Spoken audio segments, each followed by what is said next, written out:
This is the sinister story of an Irish immigrant who brought typhoid fever to the upper echelons of New York City. But did she deserve the title Angel of Death? This is the story of Typhoid Mary.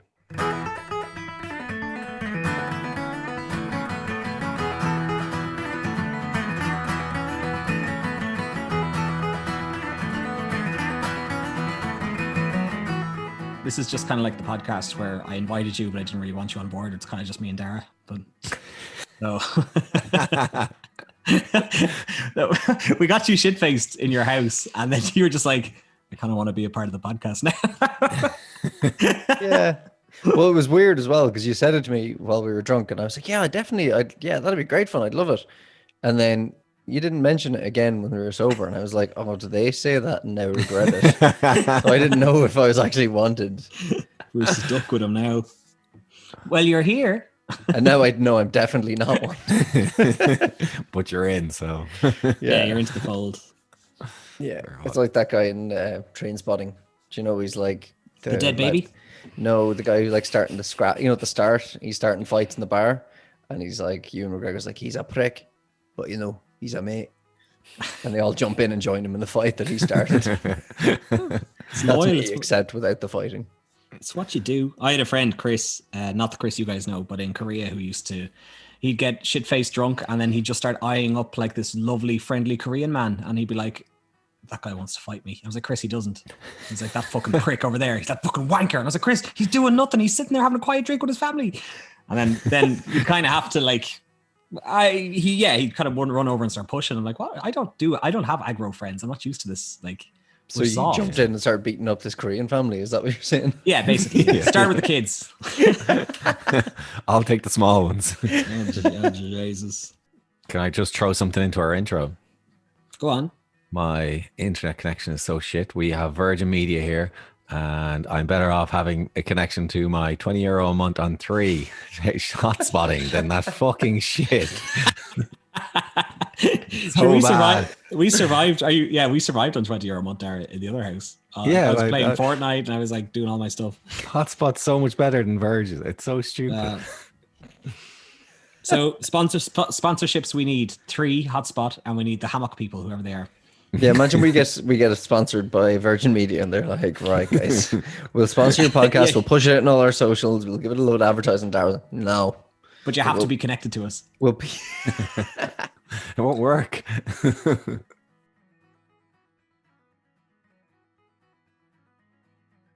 So again, another story about a woman who, we keep kind of dealing with women in negative ways, or not necessarily negative ways. We keep talking about women who don't necessarily have the happiest of tales to tell, do we?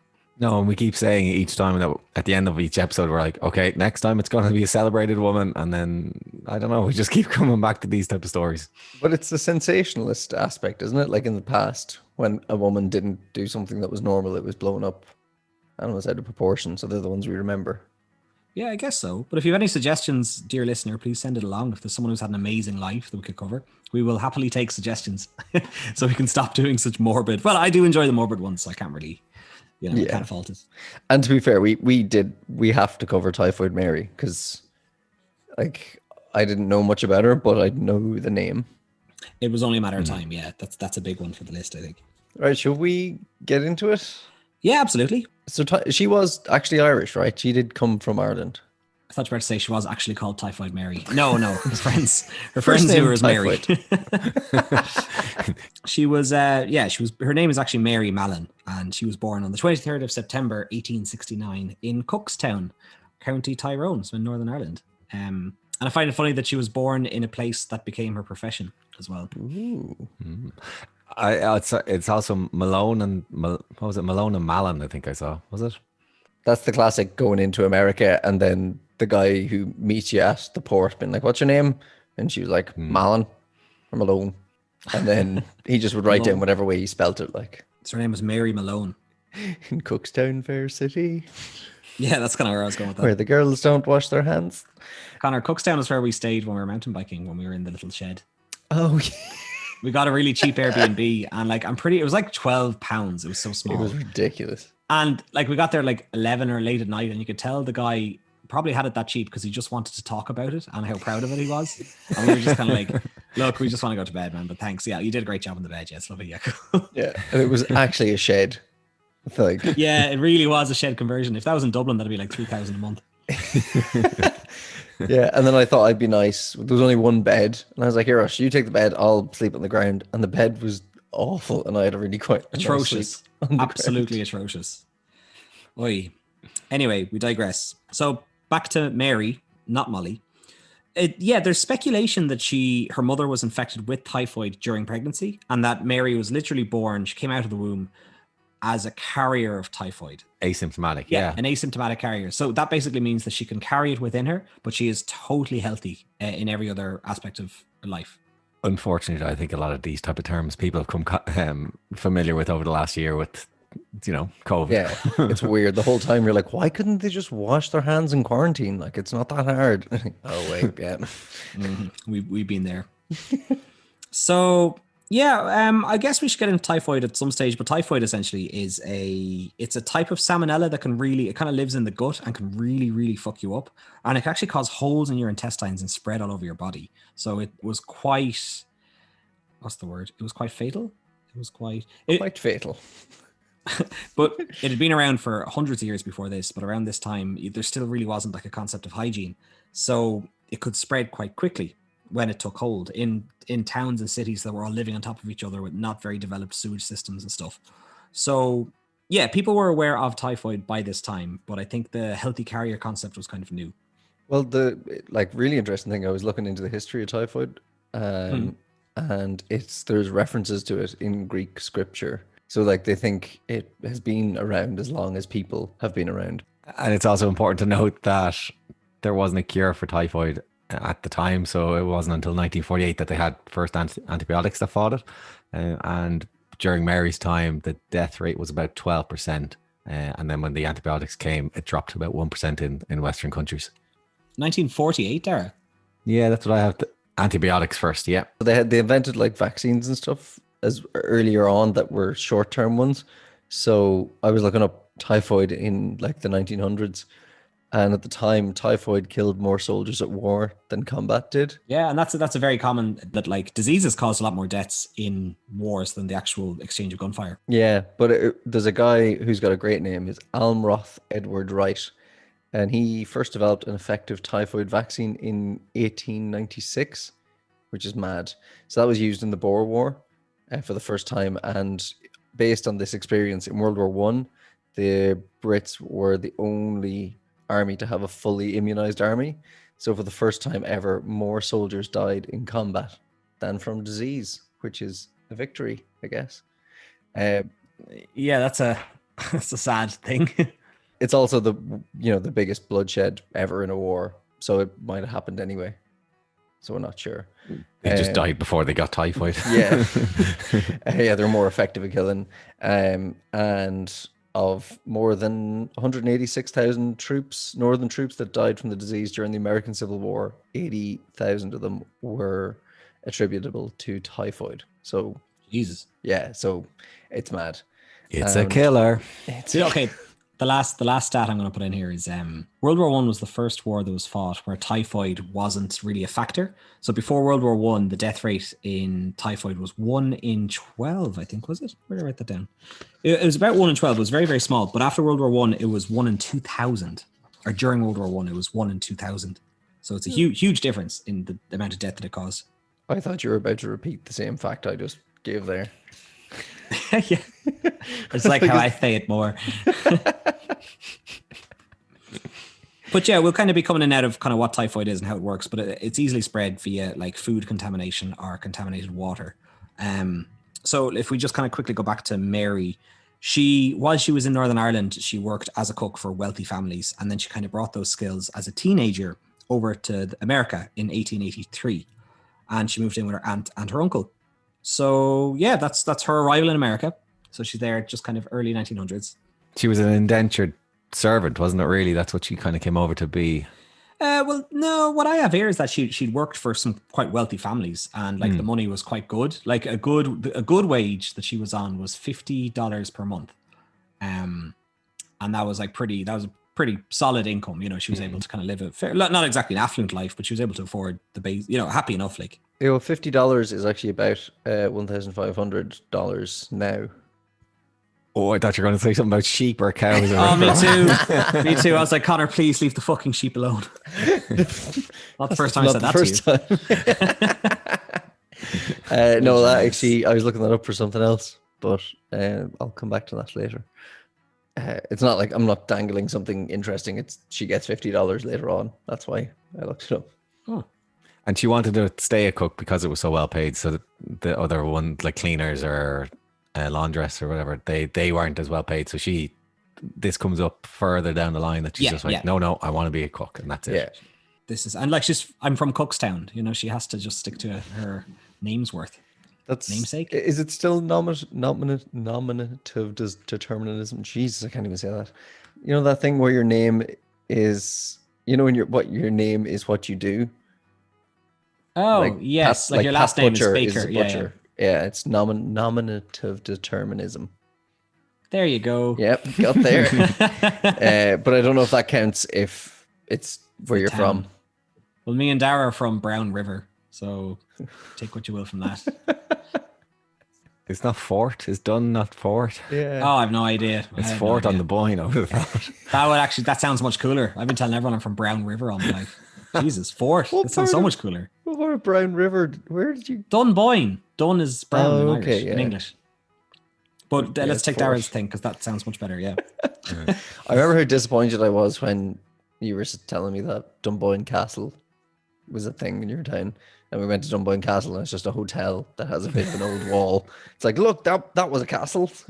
And before that, it was like a Magdalen laundry. So Dunboyne Castle has never lived up to its name, to be honest. There was a mysterious peacock there, but anyway. Back to Mary. Yeah, so from the 1900 to around 1907, she would work for a bunch of families around New York. But something strange kept happening, which is these families would be doing fairly well. Because again, typhoid was considered the poor man's disease. So it didn't really spread around the affluent families as much as it did in the poorer areas, which makes perfect sense when you think of hygiene and sanitation. And just, you know, if you were wealthier, you probably had a bathroom in a different building, perhaps. I don't know, outhouses exist. But I have no idea. I don't know about toilets and shitting. Why am I talking about this shit? So anyway, the point being that, like, of these families, they would start to come down with this sickness. They start to get typhoid, and they didn't really know what was happening. And Mary's plan, so she must have kind of been knowing what she was doing, because when the families became sick with typhoid, she would disappear. She'd get out of Dodge, and she wouldn't leave any forwarding address. Yeah, I was more thinking that she was just like, oh, fuck, typhoid's here. I need to get out of here before I catch that. And then she just ran away. I'm going to give her the benefit of the doubt. Well, that makes sense as well. I guess if you have typhoid, the last thing you want as a cook, you'd be just too busy puking and shitting yourself. It's funny, though, when you were saying how typhoid was a lower class disease, I was looking up famous people who died of typhoid. So William the Conqueror died of typhoid. Alexander the Great, I think, as well. Oh, really? Alexander the Shit, they called him now. Abraham Lincoln's son died, and that caused a bit of a stir because they were like, that was like upper echelon kind of thing again. And William Henry Harrison, who was the 9th president of the United States, who died 32 days into his term. I think the fact that you have to tell us that he was a president of the United States but he was the 9th one as well, which is quite a long time ago. But but again, early days where there's fecal hygiene. Yeah, but it's annoying, that one, because I'd heard the story about him that he refused to wear a coat at his inauguration, and he got a cold and died because of that, which is a much better story. But yeah, apparently not true. And the last one I'll share is a guy called Arnold Bennett, who's an English novelist who died in 1932 of typhoid 2 months after drinking a glass of water in a Paris hotel to prove that it was safe. Ooh. That didn't go down so well. Yeah. Some way to go. I don't know why the hotel in Paris were like, let's get a novelist in to tell people that the water is safe. But yeah, like the thing was, the outbreaks would spread around the families quite quickly. But Mary's pattern was that once one person got sick, she just got out of there. I guess that your one makes sense. I don't know, was she running around because she didn't really know. Like at this time, there was no concept of what a healthy carrier was. So if you were sick and you died, you were sick and you died. That was fine. But when someone would say to you like, oh, you carry the disease, but you can't get sick from it, they'd be like, nah, you're talking shite. you're talking out your arse. Yeah, and that's one of the reasons why she's so famous is because she was the first asymptomatic carrier known in America. So Yeah. that got her publicity. And then also, unfortunately, because she was an Irish immigrant and a woman, people didn't like her. So And single Yeah. and living And in she was, sin like- as well. She had an on again, off again boyfriend who, dear. so she was, kind of a very good scapegoat, really. But yeah, that's kind of her early life anyway. So they were starting to kind of realize that there was a pattern with these families. So they needed to try and figure out who was the person spreading this. So that's kind of where the hunt was on to find Mary. yeah, and a few people actually died. There wasn't, they just got sick. Now, I don't think many family members, the rich, I don't think many of them died, but some of their other servants or helpers died. She has about 3 deaths attributed to her. But up to about 50 cases, I think, which actually doesn't sound like as many as I thought it would be. Yeah, I think there's different kind of facts and stuff like that about that. Obviously, they can't really tell completely, but yeah, there's others that say 100, and so it's all kind of guesswork. Yeah. One of the families that Mary looked after was a wealthy New York banker. At the time, it's 1906. He was renting a house in Oyster Bay with his family, and he hired Mary as their cook. From August 27th to September 3rd, 6 of the 11 people in the family came down with typhoid fever. That just shows you just how quickly it spread. And especially was highlighted because in Oyster Bay, it was quite unusual, according to the doctors in the area. Yeah. Well, it makes perfect sense that in an area with good sanitation, like, again, I'm not too sure how the hygiene standards were back then, but at least if there was sanitation, it wouldn't spread as quickly. Mary seemed to get out of there quite quickly, but the landlord of the actual house, George Thomas, he wanted to resolve this straight away. He didn't want to have a reputation of typhoid in his houses or in his neighborhood, so he hired some detectives to look into this and try and figure out what was happening. How do you pronounce this guy's name? Soper. Soper, I Yeah. thought. Soper? It's Sopher. Oh, So if we I got have the H, SOP. I have- so- Yeah. Ooh. Probably SOPER, then I probably just spelled it wrong. So Well, that's just Soper, isn't it? Oh, you're trying to say super. Yeah. Genius. Well, I'll just say that detective was Soper, and he first started looking at the water samples around the house. So he's looking at the pipes and the toilets, and all came back negative, but he wasn't letting that go. He wasn't a detective, though. I think he was like a sanitation something. He wasn't quite a detective. Yeah, I saw a thing that called him like an aspiring sanitation expert. It's like, ooh. It's aspiring. Yeah. Yeah, that's kind of thing. He slung his horse to finding her, and he believed that by finding Mary, it would kind of elevate his career and make him famous. So once he realized that there was a spreader spreading around the place, he was like a sniffer dog trying to find out who it was. Yeah, so her old employer in Oyster Bay was that Warren, wasn't it? Henry Warren, Charles Henry Warren. Yeah. Yeah, so he had hired George Soper, and at this time Mary, who had kind of left there and gone back to New York, she was hired by Sorry, I have it. Well, I have it both ways. So I have it that it was either the house owner George Thomas, or else it was your man Charles Henry Warren. Oh, Charles Warren was the He was the guy that rented the house, so he was the one that hired okay. Mary, and then it was actually So I have it. I've said it already that your man George, the house owner, hired Soper. See, this is around 1906, and Mary had been hired back in New York City by Walter Bowen, and she was working on Park Avenue in New York. So George Soper was kind of looking around, testing the water, testing all the pipes, testing everything, and he managed. I thought you were using a metaphor there. But he's literally testing water. testing pipes. Where is this typhoid? So Soper was looking around, trying to figure out, and he went and found out about an Irish cook. So he kind of started thinking, okay, I'll piece together who was here, who wasn't here. He heard with this Irish cook who was quite large apparently and quite frantic.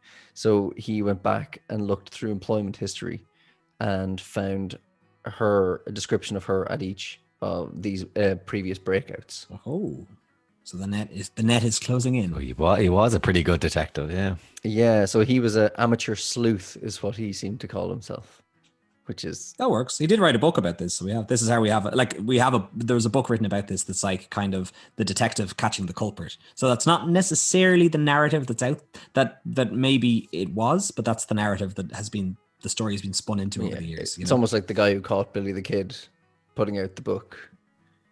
Yeah, exactly. But yeah, so he put together this description of an Irish cook, and he realized that she was at all of these outbreaks, and he couldn't find her because this was, New York kind of casual labor. She wasn't able to, there was no paper trail or whatever.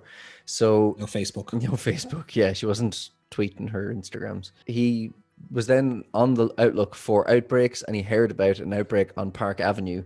And when he went to Park Avenue, he discovered that Mary was the cook there. He was on the outlook. He was in the... That's not a word. Lookout. You're on the out. That's where you get your Gmail. Your webmail. Yeah. He was on Outlook. He was on the out. Yeah. Vigorously sending emails. Yeah, I'll probably just leave that in. It's staying. So anyway, he did go to Park Avenue, and he thought the best way to find out and figure out if it was her was to go and just confront her directly, which seems a bit weird. I just can't imagine how that conversation goes, because the way to test for typhoid is to take a stool sample. So I don't think there's a good way to do it. So when he went to confront her, she took offense and she threatened him with a carving fork. And Soper said that he had been as diplomatic as possible. I actually have the full quote if you want to hear it. Oh, yeah. So, I had my first talk with Mary in the kitchen of this house. I was as diplomatic as possible, but I had to say I suspected her of making people sick, and I wanted specimens of her urine, feces, and blood. It did not take Mary long to react to this suggestion. She seized a carving fork and advanced in my direction. I passed rapidly down the long, narrow hall, through the tall iron gate, and so to the sidewalk. I felt rather lucky to escape. I don't know. Someone ran up to me and they're like, I need your blood, feces, and urine. I'd probably react somewhat similar, to be honest. I would get a carving fork as well. I need your blood, feces, and urine because I think you're killing a lot of people. Yeah. True. But I just think it's so funny. Imagine just randomly walking to a cook in the kitchen. I need your shit. Like, it's ridiculous. He described her well as well. He described her as 5 foot 6 inches tall, a blonde with clear blue eyes, a healthy color, and a somewhat determined mouth and jaw. Pretty determined to stab him with the carving fork. I say that like I know what's a carving fork? Like a 2-pronged thing you'd stick in a turkey for some purpose. That's my guess. Oh, yeah, to carve That's my it. guess. Yeah, no, there you go. Yeah, okay. So I have a little bit more. Connor, I'm not sure if you already covered this, but the arrest stuff, do you have that? Yeah, I have a bit more before we get to that. Okay, cool. So Soper did a bit more digging, and he found that of the 8 families where Mary had worked as a cook, 7 of those families claimed to have contracted typhoid fever. But also he'd noted that she had lovingly iced and nursed the victims after they were infected with typhoid fever. And one employer even gave her a $50 tip, which is $1,500 today. That shows to me that she definitely didn't realize or didn't know that she was like not malicious at all. She was like caring for them and probably making them more food and probably getting them more sick. Yeah, that's my logic. Imagine like her fucking rubbing their face with her dirty poo hands. It's a bit excessive. It wasn't that well. Her dirty poo hands. Dirty poo hands. Oh, That's even worse. not much better. No. So, like we said at the time, asymptomatic healthy carriers weren't known about then. So not even not known by the general public, just not known in medical journals or not known by doctors at all. So she didn't comply at all because she was like, this is a crazy person. Like, this is not real. So Soper then told the New York City Health Department, and he published his findings in the medical journal, and she was arrested then as a public health threat. Oh yeah, I have his Soper's account of her arrest, and it's quite fun as well. Want to hear it? Is this episode just going to be Oisin reading his quotes? This poor woman, yeah. I like dramatically reading quotes. What can I say? Here we go. She came out fighting and swearing, both of which she could do with appalling efficiency and vigor. The policeman lifted her into the ambulance, and I literally sat on her all the way to the hospital. It was like being in a cage with an angry lion. Sorry, that wasn't Soper. That was actually the arresting officer. That's somebody else. But I just think imagine they just sit on her. This is so demeaning. Yeah, there was 5 policemen and a doctor. So I wonder were they say if you at the start of the COVID pandemic, if you saw someone with COVID, you'd all dress up in all the white stuff and try and be careful. I wonder were they kind of concerned about getting typhoid if they didn't know how it was really transmitted, you know? Oh yeah. I'll just say that she was transported to Willard Park Hospital and she was restrained and forced to give samples. And for 4 days, she wasn't allowed to get up or use the bathroom on her own. Well, her I suppose all of that stuff they would be considered biological weapons. So it'd be like again they are Biological weapons. If she flings poo at someone, it's like that's typhoid. Poo. Oh Jesus! No, but I guess without an understanding of it, they'd be like, "We don't know how to do Jeez, I this." can't believe they didn't think of that in the earlier wars. Just shitting in their hands and throwing it like a monkey. I'm pretty sure they've done something like that, didn't they? They catapult rats with plague into siege. It's dead bodies, wasn't it? Yeah, dead bodies, slightly bigger. Catapults, you'd be doing a lot of rats if you're. But I actually have another quote because I'm just going to be the quote guy today about her writings about her first time in hospital, and she wasn't too happy, to be honest. So she said, "I've been in fact a peep show for everybody. Even the interns have come to see me and ask about the facts already known in the whole wide world. The tuberculosis men would say, there she is, the kidnapped woman." But yeah, she was pretty unhappy. This had kind of been swept into a bit of a media circus, and this was around the time she started being referred to as Typhoid Mary. So a title she wholeheartedly rejected. That's after Soper published his paper. That's when she really kind of became famous, and that pushed her out. Yeah, it was just terrible how she was treated. Obviously, they didn't know how it was spread, so they were very conscious of her, and they were just throwing different like drugs and treatments at her just to see what would happen. But it was just awful. They actually did figure that out. They initially kind of thought it was down to her not washing her hands properly, like not vigorously scrubbing her hands. But then the argument was if she cooks food, the high temperatures that the food cooks in would kill the typhoid. So they were like, well, that's not it. Because the temperature sorts it out. But the problem is that Mary's signature dish was fresh peaches and ice cream, which was something that didn't have to be cooked. And everywhere she went, she made that, and it was quite popular because it was really delicious and sweet. And it was the way her hands cut up the raw peaches that would be how she transmitted the disease. They kind of figured out. Her hands cut up the raw peaches. Oh, you dickhead. Oh, Mr. Outlook over here. Okay. So it was a cold dish. Nothing was cooked. So if there was any typhoid passed into the food, this is the way it would kind of go because she made it for everyone because it was so delicious. She's clearly not that much of a chef if that's her signature dish. Let's be honest. Ice cream and peaches.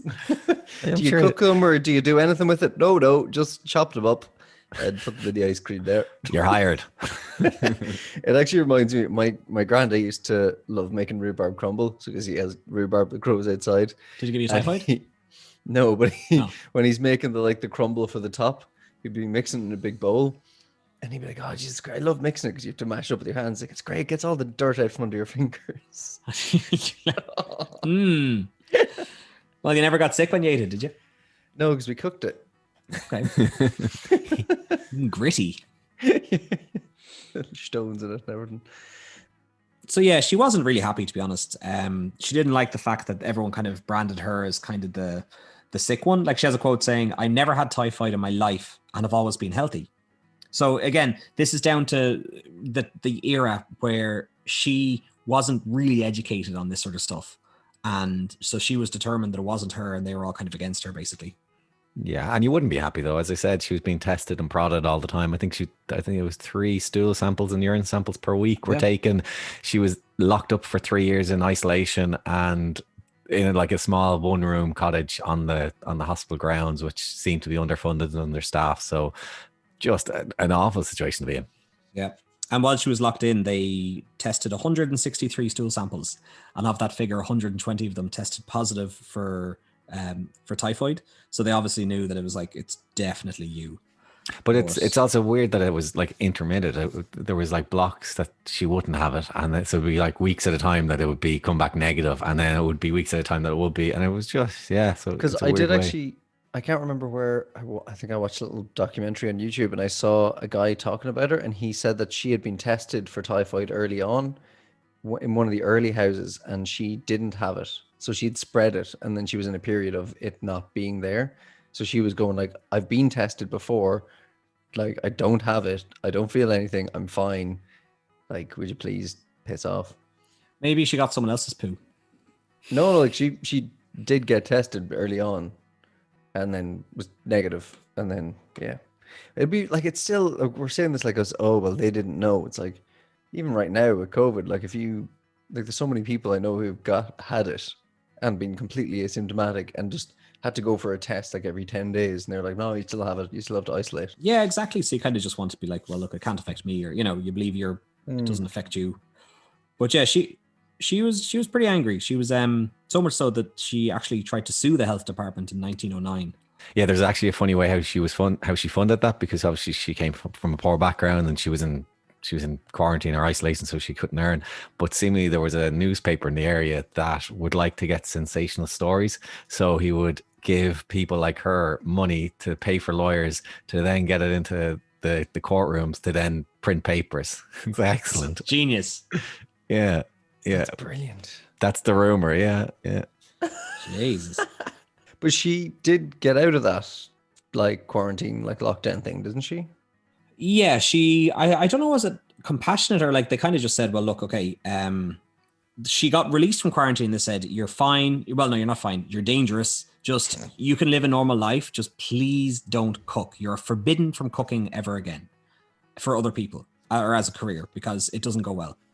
Yeah, but before they even said that, so they said, okay, we'll let you go, but we're going to take out your gallbladder, thinking that was where it was coming from. She completely said, no, that's not happening. And that surgery would have been quite a dangerous one at the time. You would have had broken ribs, and it was, you could have died easily from infection or whatever.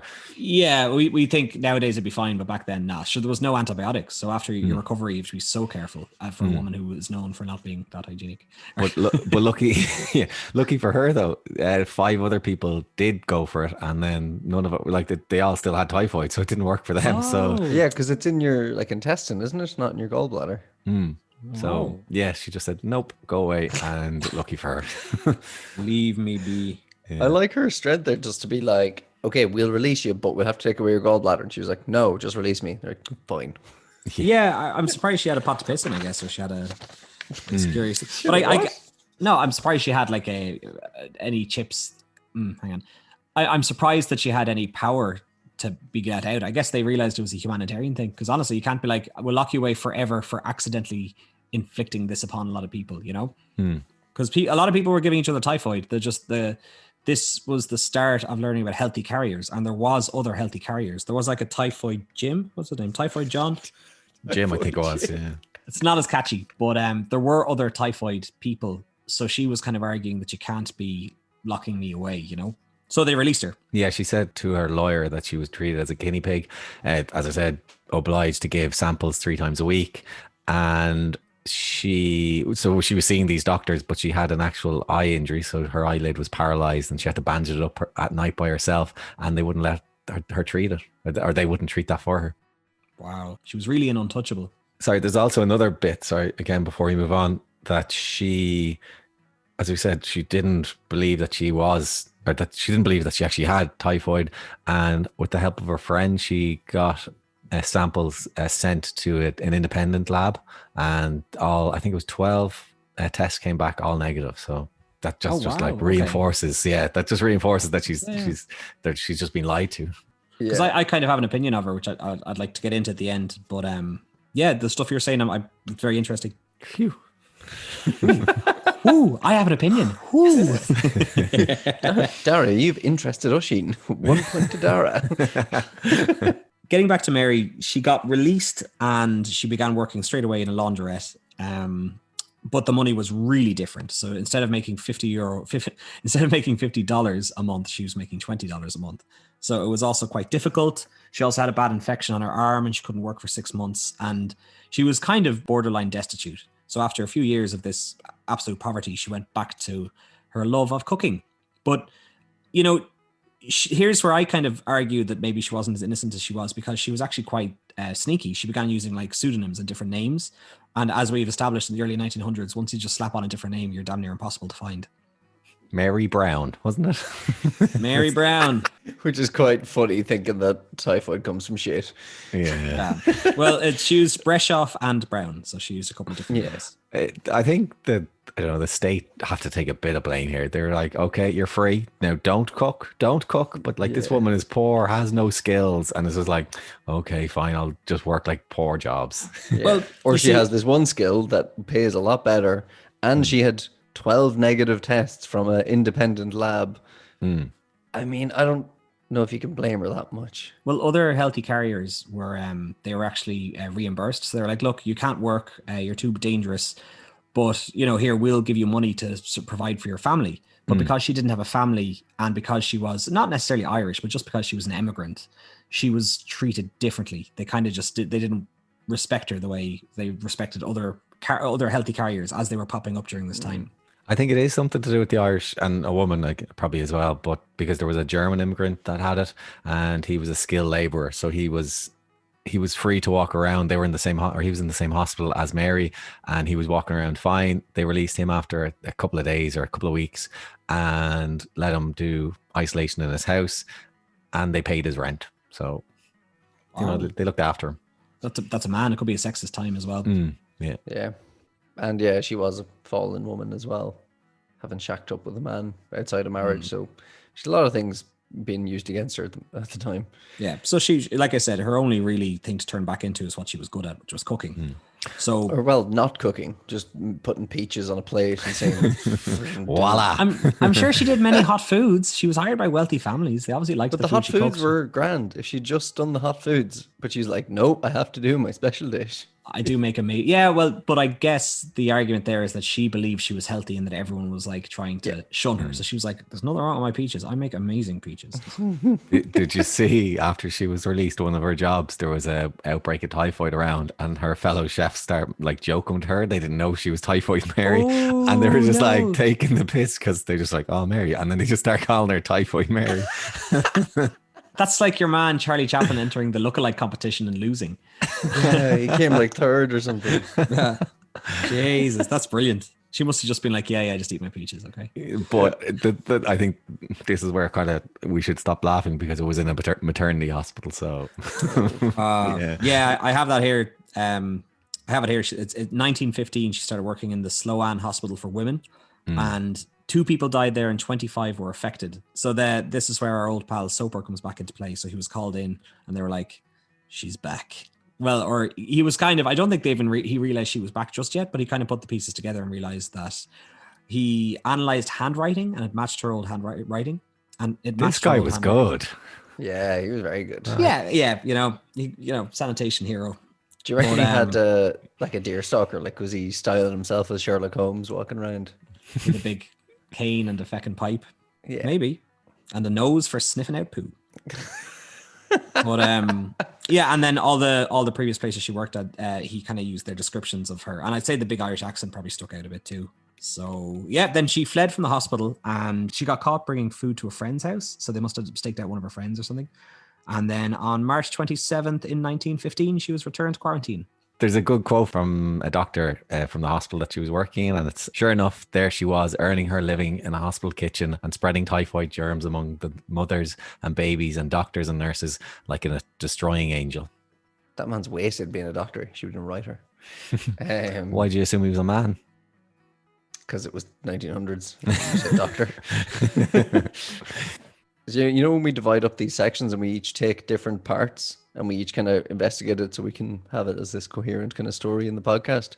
Yeah. I started looking up about her second quarantine. So when she was taken back in, and the first sentence of pretty much everything I found about her second quarantine was, we don't know much about her second quarantine, or not much is known. So this is quite a short section. Yeah, so there ain't much. Could show it. So she was on North Brother Island, which I'd never heard of, in just off Manhattan. It's like there's North Brother and South Brother, which are 2 islands off the coast of Manhattan, which were used as institutions, and then later on became drug rehabilitations, and now are bird sanctuaries, which are very cool. But she stayed there for more than 23 years. The authorities gave her a private 1-story cottage. And from 1918, she was allowed to take day trips to the mainland. So she was like 49, 50 but by 1918. She wasn't too happy. Like, I have a quote here, because I'm the quote guy today. But it just says, this is her writing. And she was like, why should I be banished like a leper and compelled to live in solitary confinement with only a dog for a companion? So she wasn't too pleased with the whole concept. And then just fast forward then to 1925, Dr. Alexandra Plavska came to the island for an internship, and she organized a lab on the second floor of the chapel and offered Mary a job there. So she washed bottles, did recordings, and prepared glasses for pathologists. Which, again, given her history with hygiene, I just don't think her working as a lab technician is the best idea. But I guess once you're not eating or drinking out of them, I'd say you're probably in the clear. she was doing it for pathologists. So isn't pathology the study of bacteria? And No idea. is it? What is pathology? Darragh, you're the expert. No idea. Yeah, there's no quote about it, so Oisin doesn't know. State pathologist, someone who investigates murder scenes. Pathology is the medical specialty concerned with the study of nature and causes of diseases. Oh, God. Oh, yeah. Why is there typhoid in everything? I can't seem to figure it out. Typhoid Mary just shrugs her shoulders. I don't know. But I was actually looking up this island. There's a photographer that was given permission to go onto it, and there's all these abandoned buildings on it now that he went around. Like, it's all the birds are living in it. It's really eerie and creepy, but very I cool. can imagine. You can look them up. Well, the ghost of Typhoid Mary wanders the island. Ooh. Making peaches nice cream. I actually don't know what happened to her in the end. Does anyone know? Yeah, I've got a little bit. Well, just that it said she found consolation in religion. So it's kind of the same thing with the prisoners who are locked away for the rest of their lives. They go to religion for a while. So yeah, and what I have here is that she was at perfect peace in the bosom of the church to which she gave the last years of her faith and loyalty, which is a bit shitty. But anyway, by the time she died, the New York had identified over 400 other healthy carriers. So she really got the short end of the stick, to be honest, because they 400 healthy carriers, and she was like, "Why are they dumping me out an island on my own? Like, I'm not." Yeah, sorry. Yeah, she was the only one that had to isolate, which is just poor woman. It's a little bit unfair, to be honest. And she then became kind of like a sigil, or like when it became compliance with health laws, it always kind of went back to Typhoid Mary and what she did and what she didn't do. So, and then she was known for being stubborn, and so she's remembered in history, but she's remembered for kind of being obstinate. But in reality, it's an understandable obstinance, because she really was convinced she was healthy. She didn't really realize the bad she was doing. There's some great newspaper articles about it, and they have like obviously drawings, and it'll be like a woman with cooking pan, and it's as if you can imagine like an egg, she's cracking an egg on it, but the egg's the shape of a skull, and it's just about like the extraordinary predicament of Mary Mallon. Yeah, and there's some funny pictures of her where she just looks pissed off, and I guess I would be too, to be honest. They have some pictures of her at the hospital, I think. The hospital beds photos are she looks pissed. She looks really pissed. Yeah. Then again, if someone has been demanding stool samples, I wouldn't be too happy.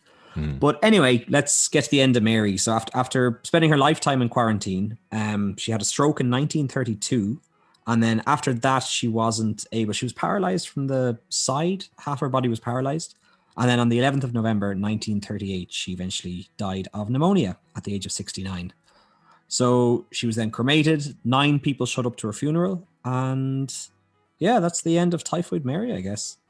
There's a bit of a legacy for her, though. Yeah. We all kind of use the term Typhoid Mary as a, undesirable thing or disease. Yeah, but it's kind of used like in a super negative way, like, oh, someone knows who knows they're sick, but it doesn't care. It seemed like you kind of would say it about someone who's a bit horrible. True.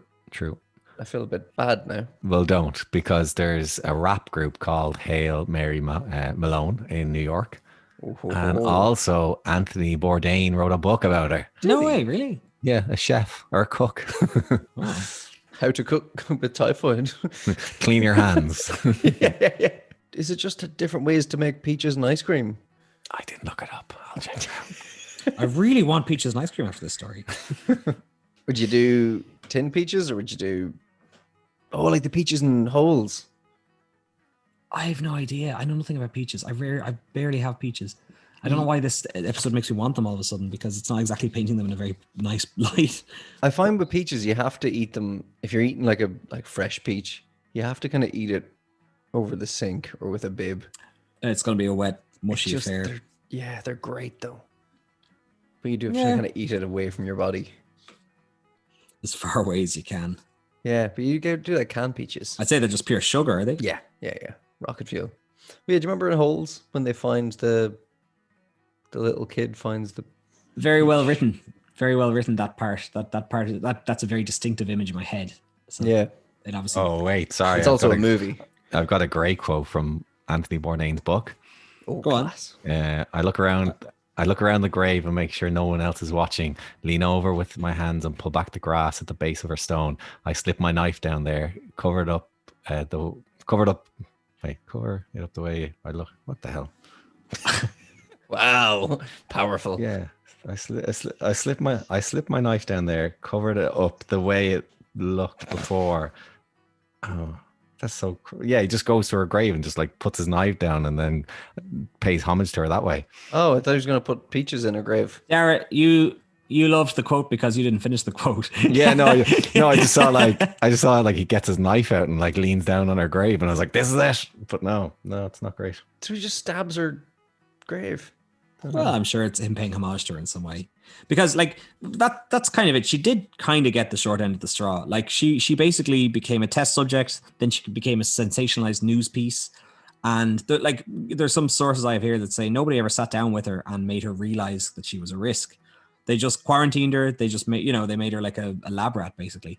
So yeah, I think she got kind of a shitty deal, to be honest. Yeah, and at the end, like even when they knew and they understood what it was, the fact that there was 400 other carriers that were like, "Yep, just be sound. We'll pay your rent. Yeah. Well, it was because she flaunted it's because she was famous. Then she quarantined the first time, and then she was free, and then because she flaunted the rules again, that's when kind of public opinion was turned dead set against her, basically. But what do you think of her? Do you think she was a goodie or a baddie?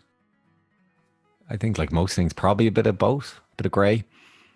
I know that's the boring answer, but that's probably it. Like she probably at the start, obviously she seemed pretty innocent, but then as soon as she knew, she definitely shouldn't have worked in a hospital if she thought there was a possibility. Yeah, that she could be transmitting it. Like, Was it in hindsight that we figured out the peaches was the thing, or was that at the time? I'm pretty sure that was quite early on. I think that was probably first. So then, like, you could almost be like, right, just stop doing the fucking peaches, Mary. Well, in fairness, we don't know if she was doing the peaches in the hospital. Yeah, true. Yeah, it probably wasn't the high end food she was doing before for like the rich families. Just coming in hospital food on a little plastic tray, and it's this like perfect masterpiece of like with the little thing with the spoon. You do that with the sauce. And the posh restaurants do that. They like spread it with a... Yeah, they dab it. Or the smush. You smush it on a spoon and then they do a line and then drag it around. Sometimes I do it with mashed spuds myself at home. Just to be fancy. Just of a Tuesday.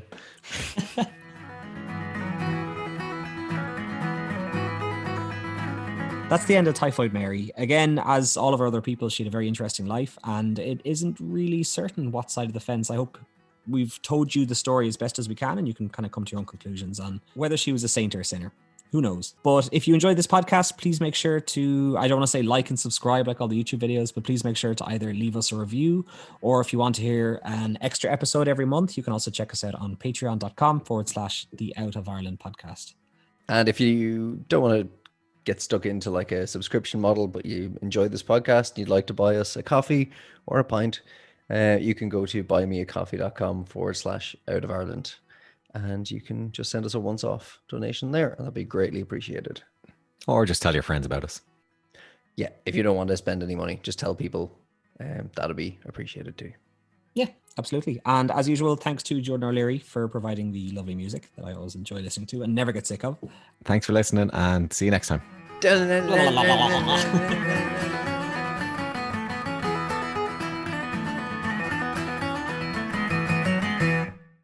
Itchy balls.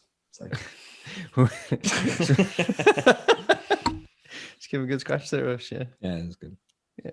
Don't put that in.